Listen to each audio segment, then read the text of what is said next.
1101 Aku akan mengurus masalah ini. Amanda Mu mendongak dan menatap dingin pada Clarissa Mo. Ternyata apa yang baru saja dia pikirkan itu benar.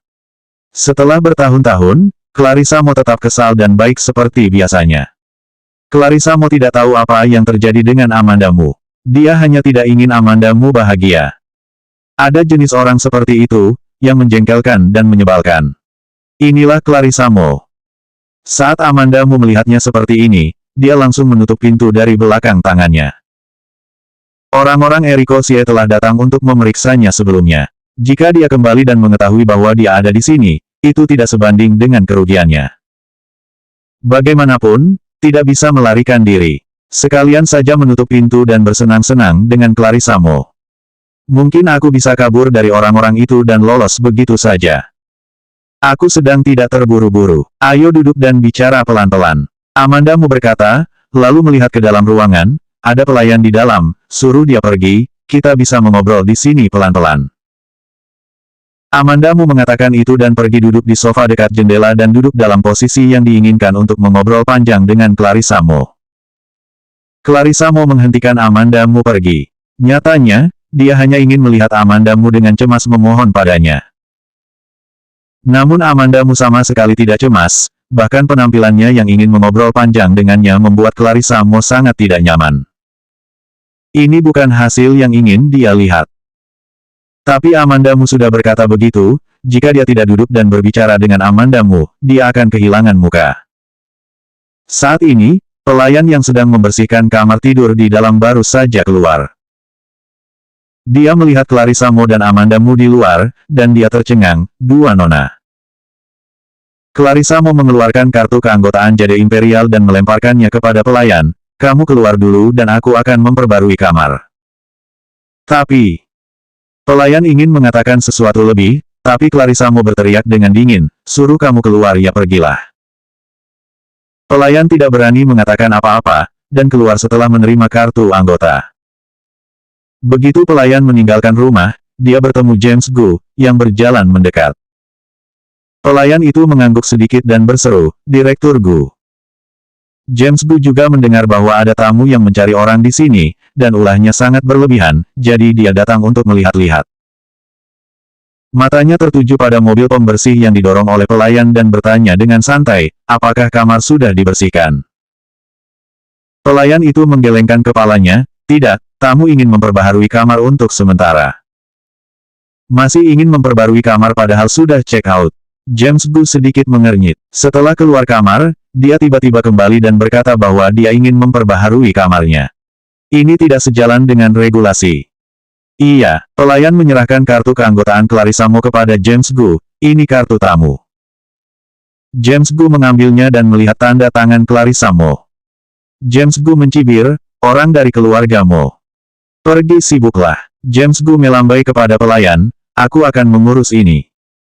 Pelayan pergi dengan tergesa-gesa seolah-olah mendapat pengampunan. Clarissa Mo, James Gu mengetukkan dahinya dengan kartu keanggotaannya, mengerutkan alisnya dan bergumam pada dirinya sendiri, siapa itu? Keluarga Mo pada dasarnya bersandar pada Ricky Mo saja. Kecuali ayah dan kakek Ricky Mo, dia tidak mengenal orang lain dari keluarga Mo. Tidak terlalu akrab. Namun, Clarissa Mo ini sedikit terkesan, seolah-olah dia adalah pembawa acara, dan juga di industri hiburan. Setelah teringat siapa Clarissa Mo, James Gu mengetuk pintu. Jika biasanya, masalah ini dianggap selesai begitu saja, tetapi dia kebetulan ada di sini hari ini, tentu saja dia harus datang dan melihat situasinya. Setelah James Gu mengetuk pintu 2 kali, dia berdiri di depan pintu dan menunggu orang-orang di dalam untuk membuka pintu. 1102 berdebat. Pelayan di kamar baru saja pergi, dan pintu diketuk lagi. Mendengar ketukan di pintu, Amanda Mu kaget. Mungkinkah pelayan tersebut mengetahui bahwa dialah orang yang dicari Eriko Xie, jadi ia segera pergi mencari seseorang setelah ia keluar. Begitu ide ini muncul, Amanda Mu merasa hal itu sangat mungkin terjadi. Dia bahkan bisa membayangkan kalau Eriko Xie sudah menjaga pintu dengan sekelompok orang.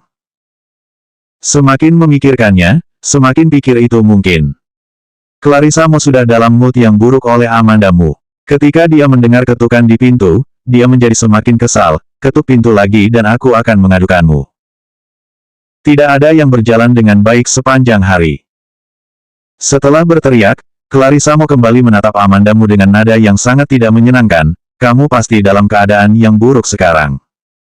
Lumayan, Amandamu melihat ke atas dan ke bawah pada Clarissa Mo dan berkata, itu tidak sebaik dirimu. Meskipun Clarissa Mo lahir di cabang keluarga Mo, dia jauh dari Ricky Mo, tetapi dia jauh lebih kaya dari orang biasa. Terlebih lagi, Clarissa Mo adalah pembawa acara terkenal, dan dia menghasilkan cukup uang untuk dibelanjakan. Dengan kata lain, kehidupan Clarissa Mo adalah kehidupan yang tidak dapat dicapai banyak orang seumur hidupnya. Terlebih lagi, Amandamu merasa benar-benar mengalami saat-saat buruk belakangan ini. Dibawa untuk melakukan eksperimen, dimanfaatkan, diancam, dibatasi kebebasannya, tubuhnya juga tidak sehat. Semuanya tidak lancar. Sangat bergelombang.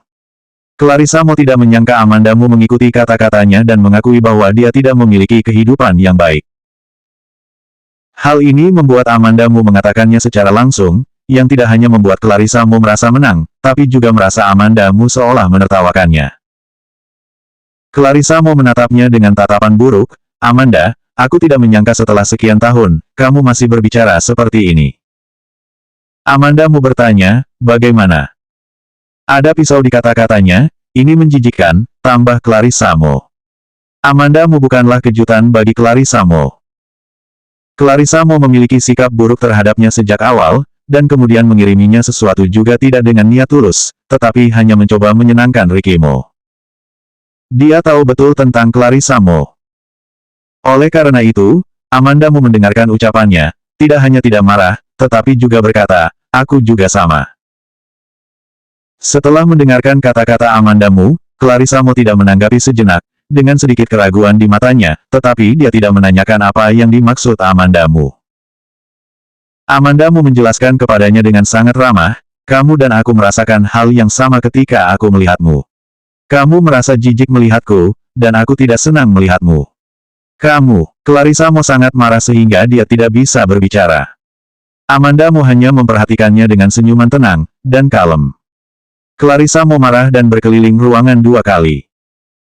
Dia tidak bisa menang berbicara dengan Amandamu, dan hanya berhenti berdebat. Setelah berjalan 1 putaran, dia berjalan ke Amandamu dan berdiri diam. Amandamu menatap Clarissa Mo dengan ekspresi, katakan apa yang kamu inginkan. Clarissa Mo sangat marah. Tampak jelas dia sedang berdiri dan duduk bersama Amandamu, tapi dia tidak bisa mempengaruhi Amandamu dari momentumnya. Dipandang oleh Amandamu, ia merasa tidak memiliki dasar. Dia membenci perasaan itu dan memutuskan untuk melawannya dengan cepat. Clarissa Mo langsung bertanya, kamu benar-benar sudah bercerai dengan kakak ketigaku.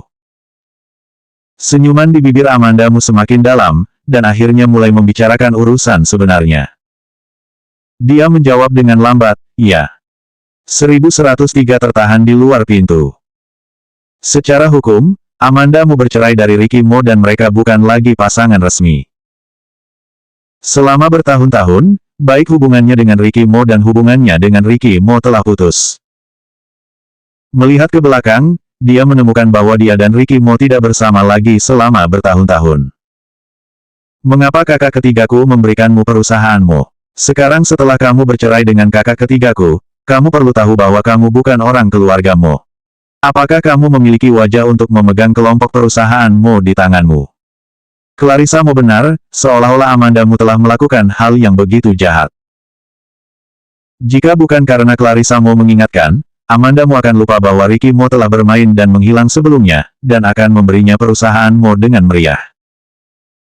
Dia mengambil alih perusahaan Mo, tapi dia tidak tahu apa-apa tentang bisnis semacam ini, jadi kebanyakan dilakukan oleh donisi.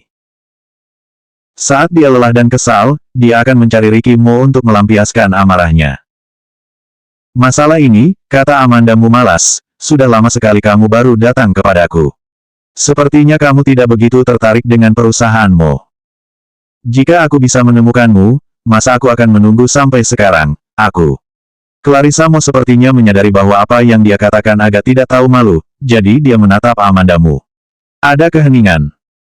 Semuanya berantakan saat itu, dan Amandamu tidak memikirkan mengapa orang lain di keluargamu tidak datang mengganggunya.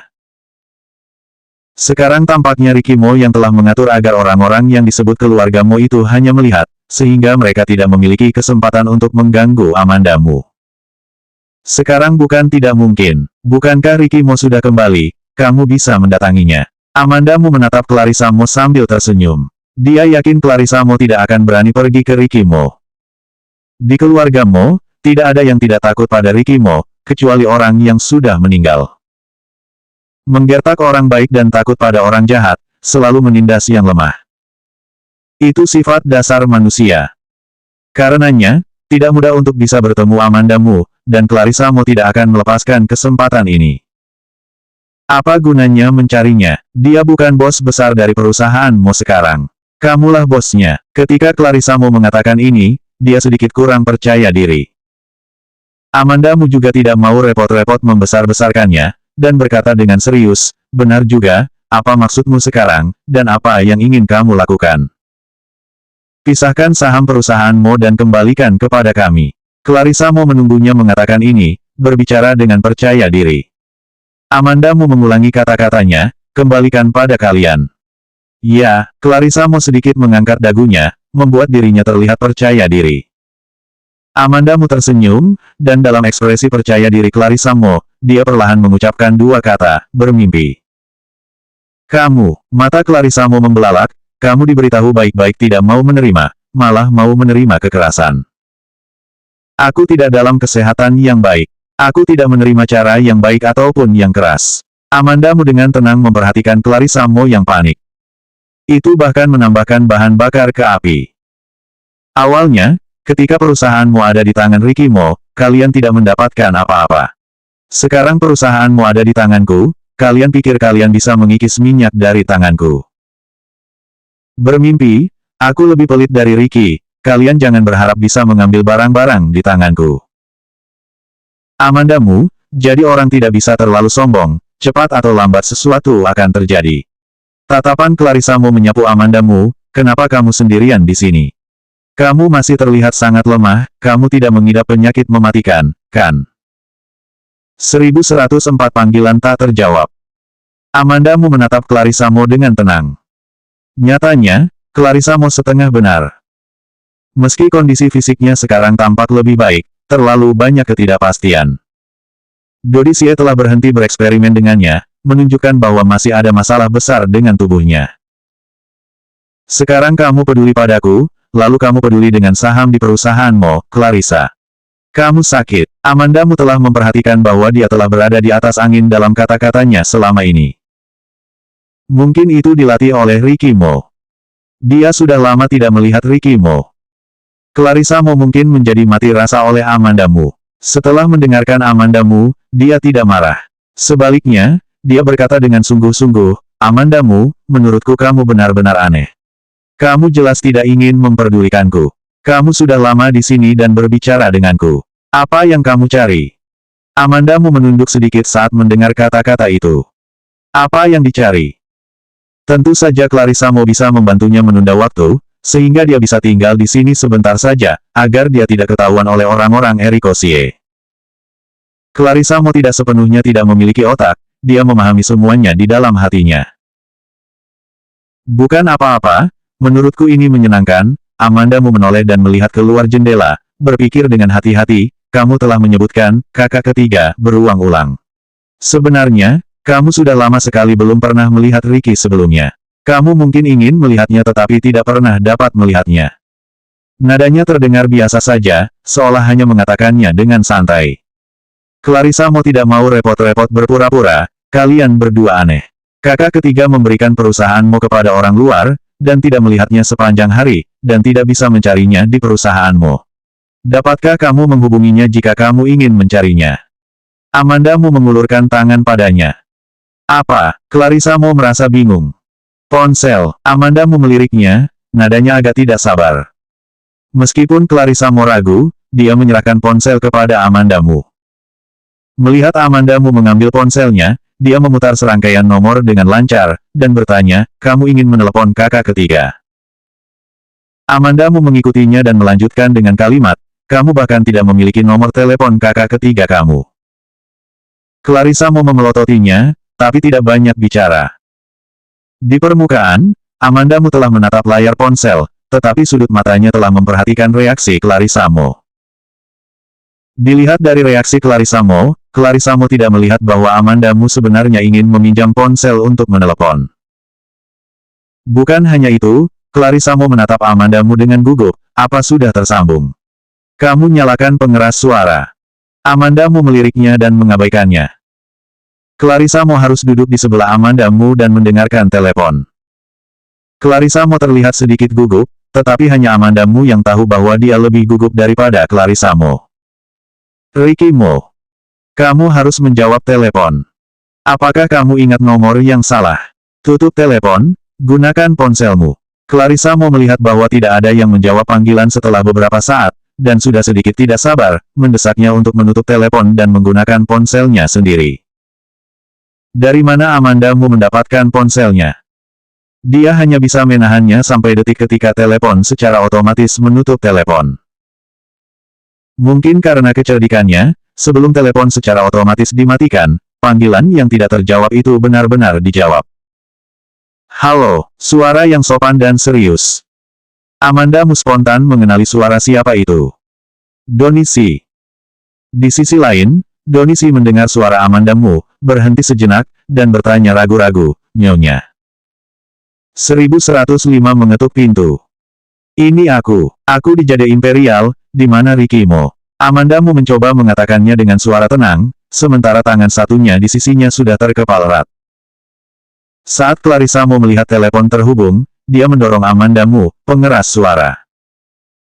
Donisi juga mendengar suara Clarissa Mo dan bertanya dengan hati-hati, Nyonya bersama dengan siapa? Amanda Mu mengikuti Clarissa Mo dan membuka pengeras suara. Aku bertemu dengan Nona Clarissa, adik perempuan dari majikan mudamu, dan dia berkata bahwa dia ingin berbicara dengan tuan muda tentang masa lalu. Kata-kata Amanda Mu memprovokasi mata Clarissa Mo. Amanda Mu tidak mempedulikannya, dia sepertinya mengatakan beberapa kata yang tidak berguna, tapi Donisi adalah orang yang pintar, dan dia dengan cepat mengerti arti dari Amanda Mu. Meskipun tidak tahu mengapa Amanda Mu berada di Jade Imperial, itu pasti dalam masalah, dan James Gu belum dihubungi. Selama bisa menghubungi James Gu, dia tidak akan mengelabui ponsel Clarissa Mo untuk menelepon Ricky Mo. Tuan muda akhir-akhir ini sangat sibuk, dan tidak punya waktu untuk membicarakan masa lalu. Aku akan menyampaikan pesan Nona Clarissa kepada Tuan muda, nada resmi Donisi, ada yang lain. Amanda Mu melirik Clarissa Mo. Clarissa Mo memandang Amanda Mu dengan jijik. Suara Donisi terdengar dari telepon lagi, karena tidak ada yang lain, aku akan menutup telepon, selamat tinggal. Kemudian terdengar suara telepon yang ditutup. Amanda Mu menyerahkan ponsel itu kepada Clarissa Mo. Clarissa Mo mengambil telepon dan mendengus dingin, kupikir kamu benar-benar bisa membiarkan aku melihat kakak ketiga. Sepertinya kamu tidak lebih dari itu di mata kakak ketiga. Clarissa Mo benar-benar berpikir bahwa kali ini dia bisa membuat janji dengan Ricky Mo. Alhasil, Ricky Mo malah tidak mengangkat telepon, apalagi membuat janji. Melihat wajah Clarissa Mo, Amanda Mu hanya sedikit kecewa, dan dia tidak menyadari tujuan sebenarnya dari Amanda Mu, jadi dia merasa lega. Dengan gaya tingkah Donisi, dia pasti akan bereaksi dengan cepat dan memberikan respon. Dia pasti akan menghubungi James Gu dulu, menyuruh James Gu datang padanya dulu, dan kemudian dia akan mengatur seseorang untuk datang. Hati yang gelisah akhirnya tenang pada saat ini. Amanda Mu sekarang harus menunggu dengan tenang sampai James Gu menemukannya, dan tidak perlu berkonflik dengan Clarissa Mo. Clarissa Mo merasa bosan, dan dia tidak bisa melakukan apapun pada Amanda Mu, dan dia memiliki nomor ponsel Ricky Mo di ponselnya, dia bangkit dengan tasnya dan pergi. Saat ini, ada ketukan di pintu luar. Ada apa? Aku sudah bilang akan memperbarui kamarku. Selalu mengetuk pintu, Clarissa Mo segera menghambur ke pintu, bergumam, aku harus mengadukanmu hari ini. Amanda Mu tidak berjalan secepat Clarissa Mo, dia bangkit perlahan dan melihat ke pintu. Harusnya James Gu kan. Kali ini, Clarissa Mo telah membuka pintu. Di luar berdiri sekelompok pengawal, sama sekali bukan staf Jade Imperial. Clarissa mau mengerutkan kening, siapa kalian? Pengawal memberinya sebuah foto, pernahkah kamu melihat wanita ini? Pengawal yang berbicara sangat marah bahkan Amandamu, yang tidak keluar ke dalam, mendengar suaranya. Mencari seseorang dengan foto. Itu masih seorang wanita. Itu pasti dia. Kulit Amandamu berubah, dia berbalik dan bersembunyi di kamar tidur. Clarissa mau melihat orang di foto dan berseru, ini bukankah? Memikirkan sesuatu, dia berbalik dan melihat ke sofa di dekat jendela, di mana ada Amandamu. Selanjutnya bab 1106 keributan besar.